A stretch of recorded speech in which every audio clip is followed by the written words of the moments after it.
Terima kasih sudah like, subscribe dan bunyikan loncengnya. Honorer harap tenang. Menteri PANRB janjikan 4 hal ini jelang penghapusan. Pendapatan juga dibahas. Berita ini dilansir dari halaman berita soloraya.com.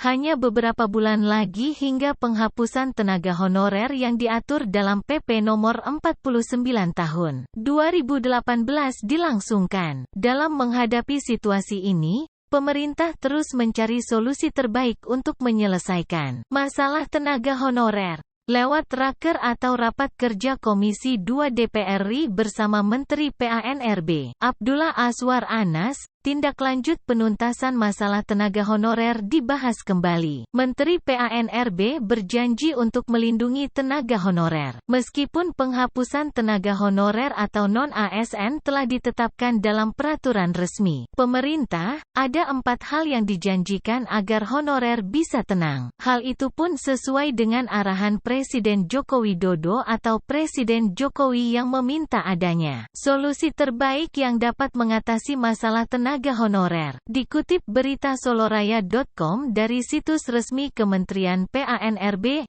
Anas mengungkapkan, Presiden Jokowi telah memberi arahan untuk mencari jalan tengah penyelesaian tenaga non-ASN ini dengan saran dan masukan dari Komisi 2 DPR RI. Menteri PANRB mengakui bahwa skema penyelesaian tenaga honorer atau non-ASN sekarang lebih terlihat jelas. Saat ini, solusi tengah untuk mengatasi masalah tenaga honorer menjelang penghapusan terus dikembangkan. Anas menegaskan bahwa pemerintah tidak akan memutuskan untuk melakukan pemutusan hubungan kerja massal bagi tenaga honorer. Berdasarkan saran dan masukan dari Ketua dan anggota Komisi 2 DPR RI, masalah tenaga honorer akan segera diatasi dengan berupaya agar menguntungkan semua pihak. Ada 4 hal yang dijanjikan Menteri PANRB kepada tenaga honorer, yakni 1. Pemerintah tidak akan membiarkan honorer terkena PHK secara massal. 2. Pemerintah akan mengambil solusi untuk menyelesaikan masalah tenaga honorer jelang penghapusan dengan tidak membebani anggaran. 3. Pemerintah memastikan pendapatan tenaga honorer atau non-ASN saat ini tidak dikurangi. 4.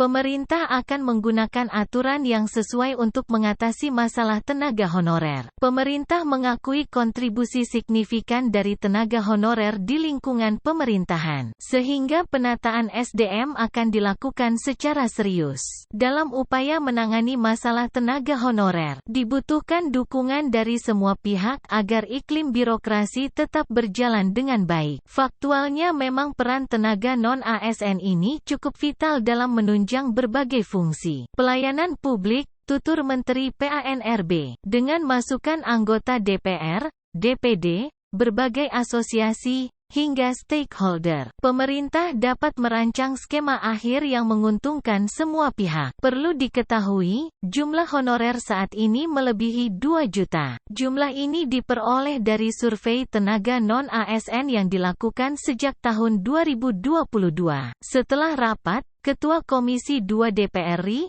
Ahmad Doli Kurnia Tanjung, menyimpulkan bahwa Komisi 2 DPR RI mendorong Kementerian PANRB untuk segera menyelesaikan masalah tenaga honorer sebelum batas waktu penghapusan pada tanggal 28 November tahun 2023.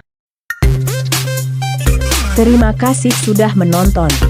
Jangan lupa like, subscribe dan bunyikan loncengnya untuk update info selanjutnya.